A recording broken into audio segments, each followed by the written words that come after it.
Well, good morning, everybody, and welcome to today's Daily Video Devo. I am so excited about having on the Zoom call today Chip Ingram. Chip is a familiar pastor to many of us here in Santa Cruz, having pastored at Santa Cruz Bible for many years and then over at Venture Church in Los Gatos. And he is the author of an amazing book, Discover Your True Self. And this is the book that we're sort of using as our platform for our verse by verse series in the book of Ephesians. This covers the first couple of chapters, and we're calling our series, kind of inspired by your book, Chip, Your True Self.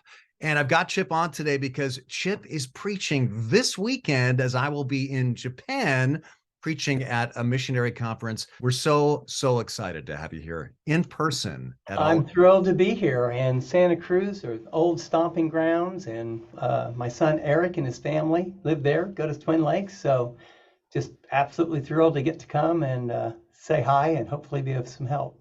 Well, Chip, I got to tell you, I love your book. It's really, I think, captures the essence of Ephesians, the difference it makes to know that you're chosen, that you're wanted, that you're adopted by God.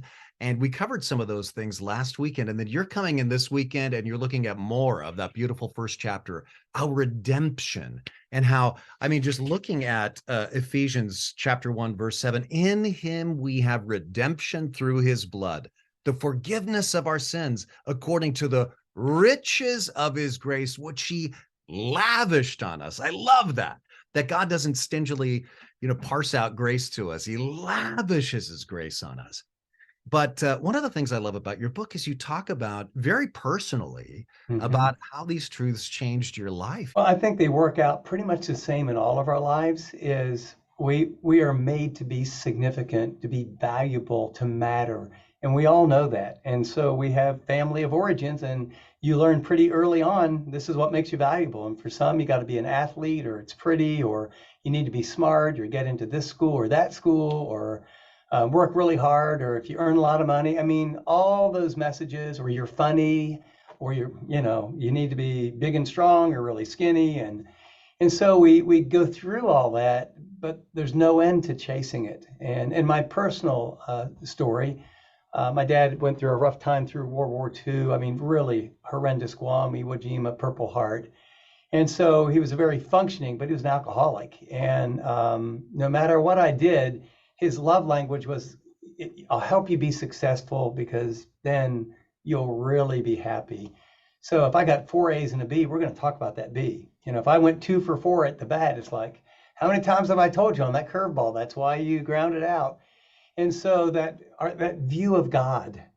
Are you saying that your dad's response to you and attitude toward you affected your image of God as father? Oh my, it was debilitating. I became a workaholic at 12. I overextended myself and as a young pastor or in college and at some point that stuff breaks. I mean, I ended up in the hospital twice just from exhaustion. And just this, there's no end to how much can you do, performance oriented. So how did these truths in Ephesians chapter 1 change you? Getting that from my head to my heart is a little bit of what I'll share of a journey my wife and I went on to take doctrines and truths that you can agree with that don't impact you unless you can renew your mind and move them into a place where it becomes a believability and you start to live out of who you already are. I call it living from God's favor instead of for God's favor. I love it. And it's a journey.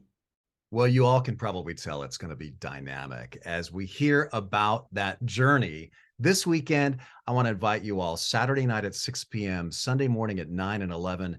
Invite your friends. It's going to be a really powerful privilege to have Chip here with us. Can't wait, Chip.